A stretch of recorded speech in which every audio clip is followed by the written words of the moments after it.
자, 법인세 들어갑니다. 21번 법인세법상 입금과 송금의 기숙시기에 관한 설명으로 옳지 않은 것은 1번 내국법인의 각 사업연도의 입금과 송금의 기숙사업연도는 그 입금과 송금이 확정된 날이 속하는 사업연도를 한다. 이게 일반적인 원칙이에요. 손익기록식 일반적인 원칙. 세법상 입금 송금은 언제 입금 송금을 인식하느냐, 확정된 날이 속하는 사업연도를 한다. 2번 금융보험업을 영위하는 법인의 수입보험료. 수입보험료는 원천유 대상, 가로 안에 이름만 없어도 돼요. 원천유수 대상 아니거든요. 법인이 소득을 받는데 원천유수가 되는 거는 이자 수투가고 투자신탁의 이익밖에 없습니다. 보험료 받는 거는 원천유수 대상이 아니에요. 이 괄호 안에 이 말 없어도 돼요. 수입보험료로서 해당 법인이 결산을 확정할 때 이미 경과한 기간에 대응하는 보험료 상대액을 해당 사업연도의 수익으로 계산한 경우에는 그 계상한 사업연도에 입금을 한다. 수입보험료도 특례가 적용이 됩니다. 금융보험업의 경우에 은행의 경우에 이자 수익과 보험회사의 보험료 수익은 손익귀속 시기가 똑같아요. 그래서 일단 원칙은 일단 받은 날, 실제로 받은 날, 단 미리 받은 금액은 제외한다. 그죠? 선수 수익은 제외하고 받은 날로 한다. 그리고 이렇게 기간 경감으로 대해서 이미 경과한 기간에 대응되는 보험료 상대액을 해당 사업자의 수익으로 계산했대요. 기간은 지났는데 아직 지급받지 아니한 보험료, 수입보험료를 장부에 발생주로 회계처리했다는 거죠. 그러면 세법에서 걔를 그대로 입금으로 인정한다. 특례. 맞는 얘기입니다. 3번에 제조업을 영위하는 법인이 원천징수 대상 이자에 대한 결산상 미지급이자를 계상한 경우에 그 계상한 사업연도의 송금에 산입되지 않는다. 원래 모든 이자 비용은 이번에 이제 이것도 개정된 내용인데요. 모든 이자 비용은 언제 손익을 인식하는 거냐, 세법상 뭐 회계하기야 뭐 발생주의고요. 세법상 지급하거나 지급하기로 한 날, 거의 현금주의, 지급하거나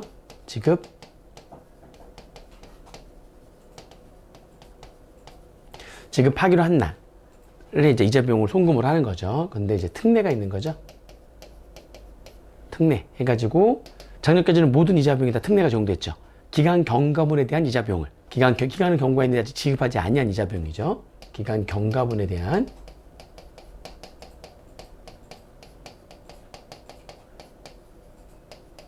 이자 비용을 장부의 비용으로 계산한 경우에는 손비로 계산한 거죠. 그래서 기간 지났는데 지급하지 아니한 이자 비용, 후급 조건인데 발생주로 회계 처리하게 되면, 그죠? 세법에서도 걔를 송금으로 인정하는 거죠. 발생주 수용. 이게 특례죠. 이게 이제 특례사항이죠. 모든 이자 비용에 대해서 이렇게 기간 경감으로 대한 이자 비용을 장부의 비용으로 계산하면 세법에서 걔를 송금으로 인정한다. 이렇게 이제 특례가 있었는데 이번에 개정돼 가지고요. 특례 적용에 배제가 되는 게 하나 생긴 거죠. 차입일부터 이자 지급일까지가 1년을 초과하고요.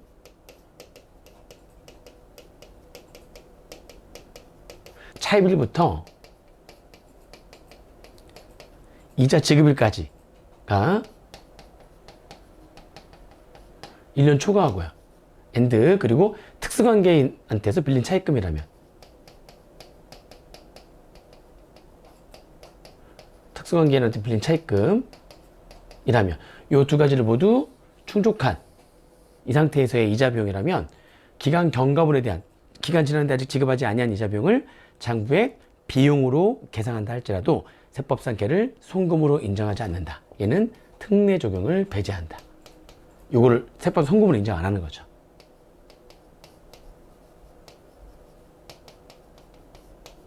여기에 해당되면 아무리 기간 경감에 대한 이자 비용을 장부의 비용으로 계상한다 할지라도 세법상 걔를 송금으로 인정하지 않는다. 특례 적용을 배제하는 거니까 원칙을 적용하겠다는 얘기죠. 그래서 여기 내용 보면은 지금 이자 비용에 대한 얘기인데 특수관계인에 대한 차입금으로서 차입부터 이자 지급일까지가 1년을 초과했네요. 이 요건을 모두 충족했네요. 그러면 아무리 미지급이자, 기간 경과인데 지급하지 아니한 이자, 기간 경감에 대한 이자를 장부의 비용으로 계상한 거죠. 차변의 이자 비용, 대변의 미지급이자를 결산상 계상한 경우에도, 즉 기간 경감에 대한 이자 비용을 장부의 비용으로 계상했다는 얘기죠. 할지라도 걔를 송금에 산입하지 않는다. 특례가 적용되지 않으니까 맞는 얘기가 되겠습니다. 4번 중소기업이 아닌 법인이 장기 할부 조건으로 자산을 판매하고 인도 기준으로 회계 처리했네요. 중소기업이면서 장기할 판매를 한 경우에는 장부상 회계 처리를 불문하고 장부상 회계 처리가 어떻게 되는지 따지지 않고 그죠? 회수기일 도래 기준 적용이 가능하죠. 그런데 중소기업이 아니네요. 중소기업이 아닌 경우에는 회수기일 도래 기준으로 회계 처리해야지만 세법상 회수기일 도래 기준이 인정이 되는 거죠. 근데 아닌 법인이 장부의 인도 기준으로 회계 처리한 거예요. 그 장기할 조건에 따라 각 사업면도 회수하였거나 회수할 금액과 이에 대응하는 비용을 신고 조정에 의해서 해당 사업면도의 입금과 송금을 선입할 수 있다. 아니, 안 된다니까요. 이게 되려면 중소기업이어야지만 돼요. 중소기업이면서 장기할부를 하면 장부상 어떻게 회계 처리했든지 간에 여기 뒤에 얘기가 지금 회수기일 도래 기준에 대한 얘기잖아요. 회수기일 도래 기준 적용이 가능한데 중소기업이 아닌 경우에는 이렇게 인도 기준으로 회계 처리한 경우에는 안 됩니다. 장부에 회수기일 도래 기준으로 회계 처리했어야 세법에서 회수기일 도래 기준이 인정이 되는 거죠. 중소기업이 아니라면. 근데 장부에 인도 기준으로 했기 때문에 회수기일 도래 기준 적용이 안 되는 겁니다. 할 수 있다? 틀렸네요. 답은 4번이 되겠습니다. 5번 계약의 목적물을 인도하지 아니하고 목적물의 가액 변동에 따른 차익을 금전으로 정산하는 파생상품의 거래로 인한 손익은 그 거래에서 정하는 대금 결제일이 속하는 사업연도에 입금과 송금을 한다. 실제 현물을 주고받지 않고요. 그 차액에 대해서만 금전으로 정산하는 파생상품의 경우에는 대금 결제일이 속하는 사업연도가 귀속시기가 되는 거죠.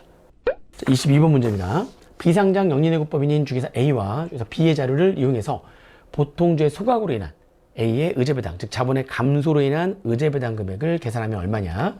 취득과 소각은 적법했고요. B는 과거에 합병 사실이 없대요. 주어진 자료 이외에는 고려하지 않는다. 그럼 일단은 자본의 감소로 인한 의제배당은 내가 받은 대가가 얼마냐. 그죠? 그리고 거기에서 이제 소멸주기 세법상 취득가액이 어떻게 되느냐. 대가에서 소멸주기 세법상 취득가액을 빼면 되죠. 그게 자본의 감소로 인한 의제배당이 되는 겁니다. 자, 대가. 일단은 보유주식들이 쭉 나오고요. 쭉쭉쭉쭉 나오고 2011년도 3월 31일 날 주당 1,500원에 소각을 했네요. 400주가 소각됐고요. 그러면 이제 받은 대가는 400주가 소각됐고요. 한 주당 이렇게 1,500원에 소각이 된 거니까 받은 대가는 총 60만 원이 되겠습니다. 그죠? 소멸주기세법상의 취득가액 계산하시면 되는 거죠. 소멸주기세법상의 취득가액은 언제 취득했는지 날짜도 알아야 되는 거예요. 왜냐하면 취득의 경우에 세법상 빵원짜리 주식을 취득했다면 그날로부터 2년 내에 자본의 감소를 했을 때에는 빵원짜리 주식이 먼저 소각되는 단기 소각 주식의 특례를 적용해서 소멸주기세법상 취득가액을 계산해야 되기 때문에 날짜까지도 전부 다 보셔야 됩니다. 일단 21기 초 현재는 600주를 보유하고 있었대요. 근데 그게 어떻게 되냐면 2018년도 4월 1일 날 보통주 400주를 앞에 좀 비워두세요. 주당 1,500원에 취득했고요. 총 60만 원을 취득을 했네요. 그 다음에 2019년도 5월 2일 날 주발초를 자본 전입해가지고 200주를 무상주로 받았네요. 그러면은 이거는 의제배당이 아닌 무상주, 빵원짜리 무상주인 거죠. 의제배당이 아닌 재원이니까 200주는 받았지만 빵원짜리 세법상 빵원짜리 주식을 취득했고요. 그리고 2019년도 7월 1일 날 법인세가 이미 과세된 자기주식 처분이익을 자본에 전입해서, 그러니까 세법상 이익잉여금을 자본에 전입한 거죠. 자기주식 처분이익은 세법상 입금이니까. 그래서 400주를 무상으로 취득했대요. 이거는 그때 당시에 세법상 의제배당에 해당하는 무상주였던 거고요. 의제배당에 해당하는 무상주는 세법상 액면가액만큼이 주식의 취득가액이자 배당금 수익이라는 거죠. 그래서 액면가액, 그죠? 액면가액은 여기 1,000원이라고 나와 있었으니까 세법상 주식의 취득가액은 40만 원이었던 거죠. 그래서 지금 여기까지 해가지고 총 1,000주가 있었는데 2019년도 9월 15일 날 그 중에 400주를 처분했대요. 그래서 지금 2021년도 초에는 지금 600주만 남아 있었던 겁니다. 처분했네요, 지금 보니까.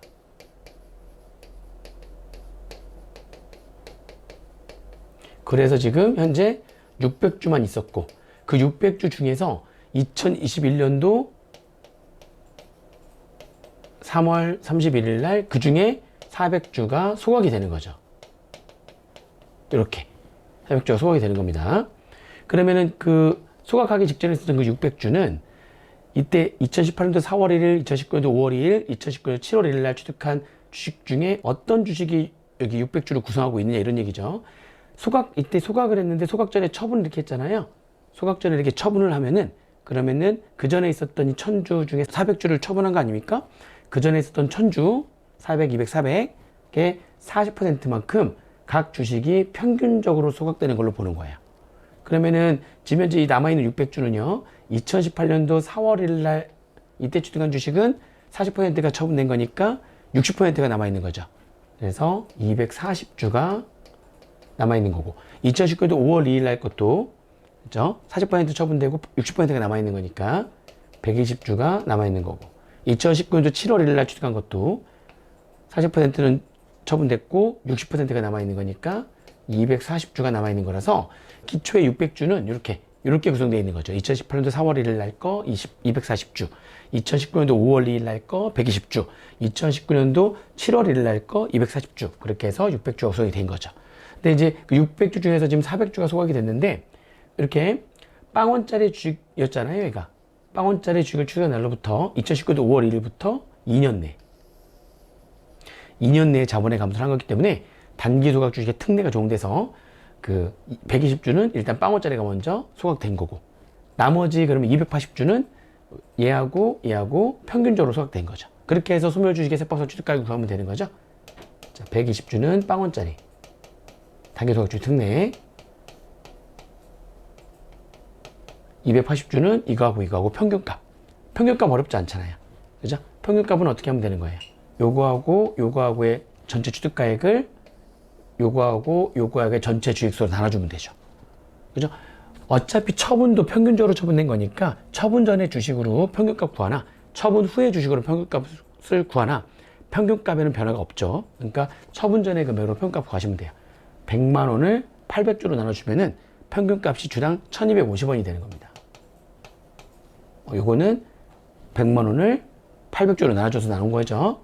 그러면 소멸주식의 세법상 취득가액은 얘는 빵원 280주에다가 1250원 하는 거니까 하면 얘가 35만 원이 되는 거네요. 그죠? 따라서 지금 의제배당은 자본의 감소로 인한 의제배당은 대가에서 소멸주식의 세법상 취득가액 빼면 되는 거니까 그죠? 25만 원이 되겠습니다. 답은 2번이네요. 이렇게. 자, 23번 문제. 법인세법상 접대비에 관한 설명으로 옳지 않은 것은 1번 주주 또는 출자자나 임원 또는 직원이 부담해야 할 성질의 접대비를 법인이 지출한 것은 접대비로 보지 않는다. 그죠? 얘네들은 직부인하는 거죠? 주주나 출자자가 낼 거는 소금산입 배당, 사회유출, 임원이나 직원이 부담해야 될 접대비를 대신해줬다면 소금산입 상여 되겠죠. 접대비로 보지 않습니다. 맞습니다. 2번 법인이 그 직원이 조직한 조합 또는 단체에 복리설비를 지출했어요. 그러면 그 직원이 조직한 그 단체가 법인이냐 법인이 아니냐. 법인이었다면 접대비를 보고요. 종업원 또는 직원이 조직한 단체가 법인이 아니라면 그냥 동호회라는 거죠. 그러면 회사 경례 일부로 본다.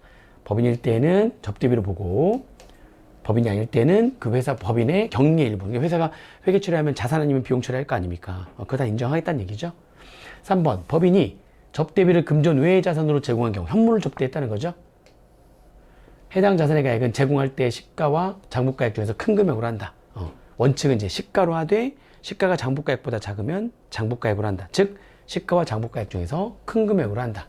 라는 얘기. 4번 내국법인이 한 차례 접대에 지출한 접대비 중 3만 원을 초과하는 접대비 경조금 10만 원 접대비로서 증명서를 수취하지 않은 것은 전액 소금산입하고 금액 기준이 틀렸네요. 그죠? 이게 증명서류를 아예 수취하지 않은 거는요. 증빙이 없잖아요. 증빙이 없으면 그냥 전액 소금불산입 상여가 되는 거고요. 뭐라도 증빙은 받았지만 그게 법정 증명서류가 아닌 증빙이라면 걔를 우리가 영수증이라고 했죠. 영수증을 받았다면은 건당 3만 원, 경조사비라면 건당 20만 원. 건당 20만 원. 내 금액은 그냥 접대비로 하고요. 그 건당 3만 원, 경조사비일 때 건당 20만 원을 초과하는 금액은 전액 송금불산입하고 기타 사회유출로 소득 처분하는 거죠. 일단 얘는 아예 증빙을 수취하지 않았다고 했기 때문에 증빙을 아예 수취하지 않은 거는 금액 기준 안 따집니다. 증빙을 수취했지만 그게 법정 증명서류가 아닌 영수증이었을 때는 건당 3만 원, 경조사비라면 건당 20만 원 초과했을 때 전액 송금불산입하고 기타 사회유출을 하는 게 맞고요. 아무튼 금액도 틀렸고요. 영수증 수취한 것도 아니니까 사실은 금액 따질 필요가 없이 전액 송금불산입 상여가 되는 거죠. 옳지 않은 건 4번이네요. 바로 4번. 5번에 재화 또는 용역을 공급하는 신용카드 등의 가맹점이 아닌 다른 가맹점의 명의로 작성된 매출 전표 등을 발급받은 경우에 지출액은 신용카드 등을 사용해서 지출한 접대비로 보지 않는다. 그렇죠? 그러니까 이걸 우리가 위장 가맹점이라고 하는 거잖아요. 위장 가맹점이 발행한 그런 신용카드 매출전표는 신용카드 매출전표로 보지 않고 영수증처럼 봅니다. 그러니까 즉 법정 증명서류가 아니라 증빙이 있긴 있지만 믿을 수 없기 때문에 영수증처럼 보는 겁니다. 그래서 신용카드로 보지 않는다. 맞는 얘기가 되겠습니다. 24번 문제. 법인세법상 내국법인인 중에서 A가 유형자산과 관련해서 행하는 활동에 관한 설명으로 옳지 않은 것은 1번 시험기기 100만원과 가스기기 150만원을 한 거래처에서 구입하면서 250만원을 지급하고 비용으로 처리하는 경우에 세법상 모두 송금으로 인정된다. 이런 가스기기라든지 시험기기가 다 뭐냐면요, 얘가 단기 사용 자산으로 열거되어 있는 자산들이에요. 세법상 단기 사용 자산으로 열거되어 있는 그러한 자산들은 즉시상각 특례가 적용되는 거죠. 그래서 자산이긴 하지만 단기 사용 자산으로 열거되어 있는 자산들은 그냥 그거를 취득했을 때 장부에 비용 처리하게 되면 세법에서 다 즉시송금으로 다 인정을 하는 겁니다. 인정한다. 맞는 얘기 되겠습니다. 개인용 컴퓨터하고 전기기구, 이것도 마찬가지죠. 지금 전부 다 단기 사용 자산들이에요. PC, 주변기기를 포함한 PC와 그 다음에 핸드폰을 포함한 전화기, 단기 사용 자산, 그리고 전기기구 다 마찬가지로 단기 사용 자산입니다. 그래서 걔네들도 다 비용 처리했어? 세법 다 인정. 그 다음에 3번 사업의 폐지 또는 사업장의 이전으로 임대차 계약에 따라서 임차한 사업장의 원상 회복을 위해서 시설물을 철거하는 경우에 당해 자산의 장부가액을 철거리 독하는 사업연도의 송금에 산입할 수 있다. 이게 이번에 이제 개정돼서 들어온 건데요. 일단 이제 직상각 특례에 대한 건데, 우리 시설 개체나 기술 낙후,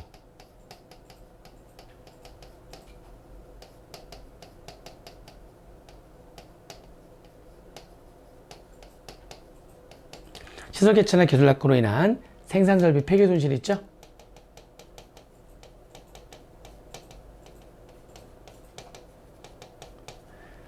그러니까 시설 개체나 기술 낙후로 인해 가지고 생산설비를 폐기한 거예요.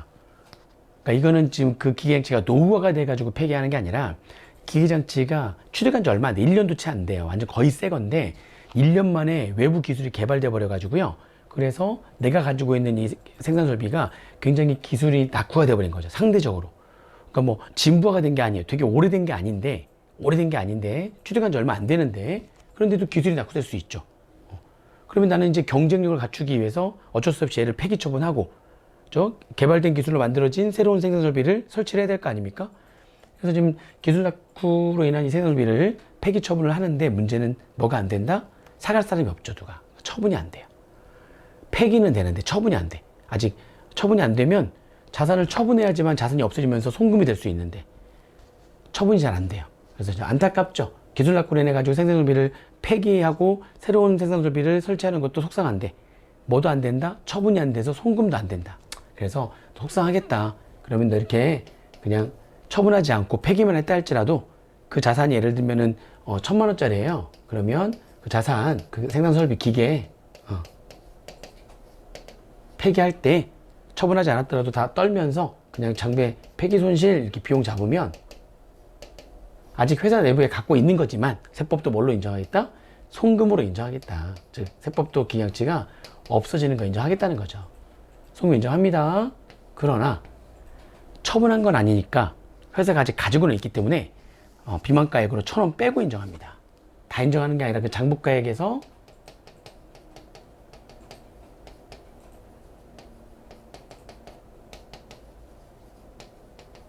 1,000원을 뺀 금액에 대해서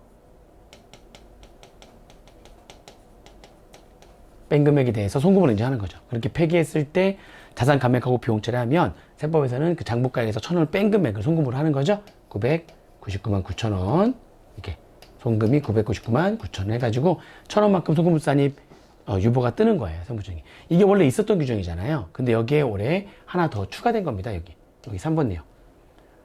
3번 내용. 사업장의 폐지 또는 사업장의 이전으로, 시설 개체나 기술 낙후가 아니라 사업장의 폐지나 사업장의 이전으로 임대차 계약에 따라 임차한 사업장의 원상 회복을 해주기 위해서 있었던 시설물을 철거하는 경우에, 이것도 이제 일종의 철거도 폐기라고 보는 거죠.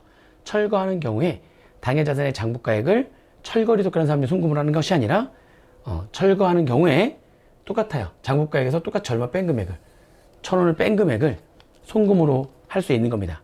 그죠? 1,000원 뺀 금액을 장부에 그 자산 떨고 비용 처리하면 세법도 1,000원 뺀 금액을 송금으로 인정한다. 그죠? 그 1,000원은, 남겨둔 1,000원은 나중에 완전히 처분했을 때에 송금이 되는 거고요. 이것도 이번에 이제 개정돼 들어온 건데, 장부가에서 1,000원 뺀 금액을 철거에 속하는 사업연도에 송금에 산입할 수 있다. 라고 해가지고요. 1,000원 뺀 금액이라는 말이 들어갔었어야 돼요. 이번에 요거 개정된 겁니다. 얘랑 똑같이 여기 파트에 개정돼서 들어온 거예요. 4번에 2년 전에 업무용 소형차의 타이어를 교체한 후에 2021년도 4월 1일 날 다시 전체적으로 타이어를 교체하기 위해서 지출한 60만 원은 수익적 지출에 이거 수익적 지출이죠. 수익적 지출에 해당한다. 맞습니다. 5번 재무상태표상 직전사무소 장부가액이 6천만 원인 기계장치에 대한 자본적 지출액 700만 원을 비용으로 처리했네요. 그죠? 그러면은 그 비용으로 처리했을 때 이거를 세법에서 그냥 비용 처리한 걸 직송부로 인정할 거냐, 직상각 특례가 적용될 거냐, 아니면 직상각 의제를 적용해서 이 금액을 회사가 계산한 감가상각비로 봐서 감가상각 시부인 적용할 거냐, 그건 직상각 의제를 적용할 거냐. 그죠? 소액이라면 그냥 비용 처리한 거 그대로 송금으로 인정. 직상각 특례 인정이죠. 소액이 달리면 600만 원 미만이 아니죠. 600만 원 미만 아니죠. 그리고 직전사면도 BS상 미상학자네 장부가액의 5% 미만이 아니죠. 6천만 원의 5%는 300만 원인데 그거 미만 아니죠. 그러니까 얘는 소액 요건을 추가하지 못했기 때문에 직상각 의제가 적용돼서 감가상각으로 봐가지고 감가상각 시분 계산을 하는 겁니다. 그죠? 다들 맞는 얘기고요. 3번에 그 1,000원이라는 표현이 빠졌기 때문에 3번 문구만 틀린 말이 되겠습니다. 자, 25번 문제. 법인세법상 부당이익 계산 부인에 관한 설명으로 옳지 않은 것은 1번 내국 법인의 행위 또는 소득금액 계산이 특수한 개인과의 거래로 인하여 그 법인의 소득에 대한 조세 부담을 부당하게 감소시킨 것으로 인정되는 경우에는 그 법인의 행위 또는 소득금액의 계산과 관계없이 그 법인의 각 사업면도 소득금액을 계산한다.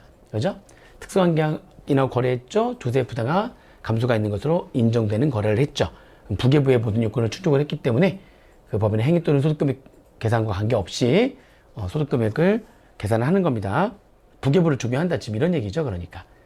이번에 부당이익 계산에 있어서의 시가란 건전한 사회통념 및 상관행과 특수한 개인이 아닌 자 간의 정상적인 거래에서 적용되거나 적용될 것으로 판단되는 가격을 말한다. 이게 이제 시가의 정의인 거죠. 그죠? 3번에 토지의 시가가 불분명한 경우로 감정평가 및 감정평가사에 의한 법률에 의한 감정평가 법인 등이 이제 올해 감정평가 작년에 업자였다가 올해부터는 감정평가 법인 등 감정평가 법인 등이라고 하니까 어차피 그 내용을 보면은요 요 법에서 용어가 바뀌어서 그런 건데 감정평가 법인 등에 감정평가 법인과 감정평가사가 어차피 들어가 있어요. 감정평가 법인 등의 감정평가액이 둘 이상이면 평균액을 적용한다. 맞는 얘기. 그렇죠? 그 다음에 4번에 특수한 개인에 대한 금전대여의 경우에 대여기간이 5년을 초과했네요. 그럼 그 5년을 초과한 그 대여금은 원래 가질금 인정이자 계산할 때는 자금 대여 당시에 가중평균 차입이자율을 인정이자율로 하는 게 원칙인데 그 자금 대여 당시가 5년을 초과했잖아요. 너무 오래전이죠. 그럼 그때 당시 자금 대여 당시에 가중평균 차입이자율은 지금 현재 상황을 반영을 못할 것이다. 그래서 그 자금 대여 당시에 5년을 초과한 그 대여금은 당좌대출 이자율을 인정이자율로 한다는 거죠. 그래서 5년을 초과하는 대여금이 있으면 해당 대여금에 한정해서 가중평균 차입이자율 아니죠. 반대죠. 그 해당 대여금에 한정해서는 당좌대출 이자율, 매년 고시하는 당좌대출 이자율을 시가로 하는 겁니다. 인정이자율로 한다. 4번이 틀렸네요. 4번. 그죠? 5번. 특수한 개인에게 자산을 무상 또는 시가보다 낮은 가액으로 양도하는 경우에는 시가와 거래가액의 차액이 3억 원 이상이거나 시가의 5%에 상당하는 금액 이상인 경우에 하나요. 부계부를 적용한다. 근데 부당이상 부인이 적용되는 때 가장 많이 발생되는 유형, 고가 매입, 저가 양도, 금전자산의 대차거래의 경우에는요. 세 번째 요건. 시가와 대가하고 차익, 즉 내가 손해본 금액이 3억 이상이거나 내가 손해본 금액이 시가의 5% 이상이어야지만 부계부가 적용되는 거죠. 5번도 맞는 문구가 되겠습니다. 자, 26번 문제인데 연결이네요. 나 연결 내용 안 봤어. 그럼 스킵 해주면 되고요. 그 다음에 27번 문제. 다음은 주권상장 내국법인 중에서 A의 21기 자료다. 관련된 세무조항을 소득처분별로 합계한 것으로 소득처분별로 합계하래요. 소득처분별로 합계한 것으로 옳은 것은 국제기 기준에 따른 회계처리는 적정했으며 주어진 자료 이외에는 고려하지 않는다. 해가지고 이제 금융자산에 대한 내용이에요. 어렵지 않습니다. 보면 일단 2011년 초에 올 초에 비주식을 2만 원에 취득해가지고요. 그죠? 그 다음에 기타 포괄손익 공정가치 측정 금융자산으로 분류하였고 21기 말에 공정가치가 5천원 더 늘어났네요. 그래서 평가해가지고요. 자산 5천원 증가시키고 대변에 기타 포괄손익 잡았죠. 그죠? 이렇게. 평가이익은 인정하지 않죠. 평가이익은 보호법이나 기타 법률에 의한 고정자산의 평가이익만 세법에서 입금으로 인정하지 그게 아니면 평가이익 인정하지 않으니까 평가에서 이렇게 잡은 거 세법은 인정하지 않죠. 왼쪽 없애고요. 오른쪽도 BS 계정이잖아요. 기타 포괄손익. 왼쪽 없애고 오른쪽 없앱니다. 이중세무 중에 뜨는 거네요. 왼쪽 없애는 거니까 어떻게 한다고요? 송금, 산입, 그냥 금융자산이라고 할게요. 금융자산에 대한 차이 5천원 마이너스 유보가 되는 거고요. 그 다음에 오른쪽 없애는 거니까 오른쪽 부채를 없애는 거죠. 입금, 산입하고요. 그 다음에 기타 포괄손익, 자본의 구성 내역이죠. 5천원 기타. 자본의 구성 내역이니까 하시면 되죠. 그 다음에 주기사 A는 2021년도 11월 1일 날 주기사 C 회사채 액면가액 만원짜리를 만기 보유 목적으로 할인 취득했네요. 그래서 21기 말에 할인 취득했으니까 기업회계 기준에 의해서 유효이자율법에 따라서 이렇게 생각하면서 유효이자율법에 따라 생각하면 증액하면서 그만큼 이자 수익이 되는 거 아닙니까? 그죠? 증액하면서 이자 수익 하는 건데 원가법이니까 처음에 취득 원가를 끝까지 가야죠. 그래서 유효이자율법에 따라서 증액하고 이자 수익 잡는 것도 세법은 인정을 하지 않죠. 세법 얘도 또 인정하지 않죠. 그러면은 왼쪽에 있는 거 없애주는 거니까 요거 송금, 산입, 삼각후 원가 측정 금융자산 200원 마이너스 유보하시면 되고요. 오른쪽은 뭐 어차피 IS 계정이니까 그냥 세무정 필요 없고요. 그죠? 됐습니다. 그러면은 소득 처분 별로 묶으라고 그랬잖아요. 소득 처분 별로 하면은 기타 요거 하나 뜨고요. 그 다음에 마이너스 유보가 두 개 떴네요. 마이너스 유보가 여기하고 여기 하고 그러면 입금 산입 5천원 기타와 소금 산입 5,200원 마이너스 유보 하시면 되겠네요. 답은 입금 산입 또는 소금 산입 5천원 기타와 여기 있네요. 5천원 기타와 그죠? 소금 산입, 입금 산입 5,200원 마이너스 유보. 답은 5번이 되겠네요. 그렇죠. 자, 28번 문제에 대한 얘기인데 28번 문제는 딱 보면 대손금과 대손 충당금이잖아요. 저는 대손금, 대손 충당금 이거는 스킵하는 거를 권합니다. 시간이 좀 걸려요. 시간 걸립니다. 일단 스킵하세요. 나중에 시간 남으면 아무리 대손금, 대손 충당 자신 있다 할지라도요. 일단 스킵하시고 나중에 시간 남으시면 푸세요. 스킵. 양도 많아요. 대손금은. 그 다음에 29번 감가상각 시분 계산인데 이 감가상각 시분 계산을 3년치를 지금 해야 되는 상황이에요. 3년치. 그죠? 정률법일 때는 한 개년도만 하더라도 실수를 많이 하는데 세 개년도 스킵. 정률법인데 3개 스킵입니다. 시간 좀 걸려요. 스킵. 그래서 이제 30번 문제 들어왔네요. 30번 문제는 합평이잖아요. 합평. 스킵. 괜찮아요. 아직 10개 다 스킵 안 됐어요. 부가가치세는 거의 다 풀 거니까. 지금. 그래서 이것도 스킵하시면 됩니다. 30문제만 풀면 돼요. 30문제 푸는 것도 간신히 푸는 거예요. 시간 안에. 아시겠죠? 스킵입니다. 이런 거 풀지 마세요. 실제 시험장에서는 됐습니다. 31번은 부가가치세네요. 자, 법인세 여기까지 마치고요. 부가가치세 문제 또 들어가도록 하겠습니다.